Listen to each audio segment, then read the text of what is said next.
Hey everyone, and welcome back. If this is your first time visiting, my name is Amy, and today I'm going to share my mom's recipe for homemade chili. So let's go ahead and get started. So the first thing I'm going to do is put about 2 tablespoons of vegetable oil in the pot, and while that's starting to warm up, I'm going to cut up 1 onion, 1 green pepper, and about 3 celery stalks. Now if you're in a rush, or if you maybe don't have fresh vegetables on hand, you can skip this step. I've actually done that before myself, but just make sure that the stewed tomatoes that you'll be adding later will have those ingredients in it. But obviously the chili will have a bit more flavor if you do this part. Now that my vegetables are chopped up, I'm going to add them to the pot and sauté them on medium-high heat for 10 minutes. Now I'm going to add the meat. The recipe calls for 2 pounds. This package has about 2.5, but that's fine. And you don't have to use ground beef, of course. You can use ground turkey if you prefer.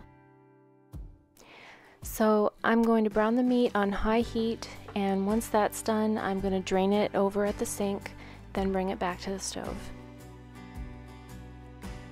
Next, I'm adding 2 cans of stewed tomatoes, 1 can of tomato sauce, although I'm adding 2 this time only because I used a little more ground beef, but I think it still would have been fine with just 1 can. Next I'm adding some chili powder,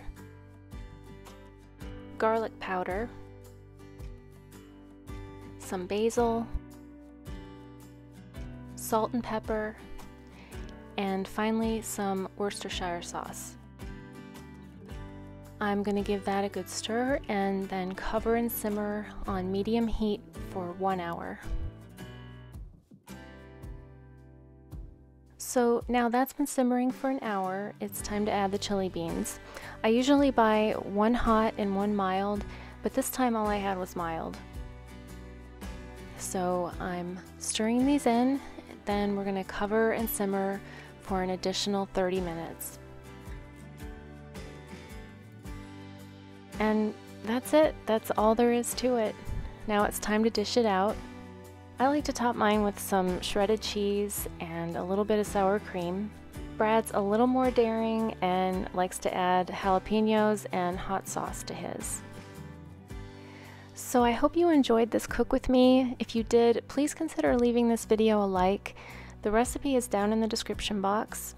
Thank you for visiting our channel, and we hope to see you in the next one. Bye!